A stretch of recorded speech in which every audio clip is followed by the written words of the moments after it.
Hello, I am David W. Parker. This is Programming Today I Learned WebGL series episode 107.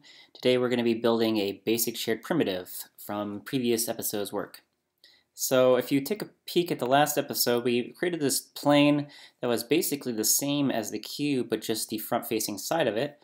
So it shared a lot of code similarities, and 100% code similarities, between that and the cube, with the exception of building out the selection mapping and building out the indices and the attributes. So other than those couple of things, everything else was the exact same.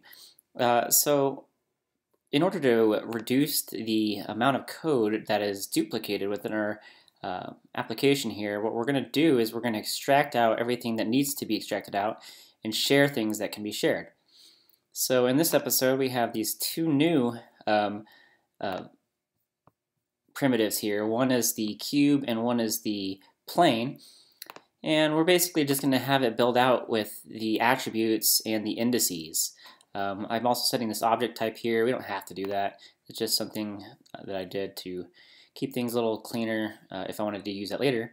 And at the end of here, we're just basically going to call return new basic primitive with that set of options. And so the indices are part of the options now. And you can see we have our very, very short list here of attributes. Same thing goes for the cube.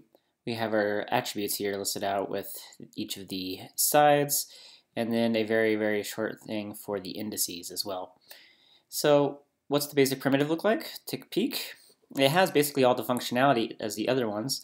The main difference is we're going to go ahead and set the attributes based off the option attributes, the indices based off the option indices, and then the rest of the functionality is the same. Of course, the other thing that needed to change was the object selection. So we're doing a little bit of math now to go ahead and build that out rather than doing it manually. So it's a little cleaner too. Could still probably be cleaned up a little bit more. That's pretty ugly. But all that being said, it's now a shared basic primitive that can be used for both the plane and the cube.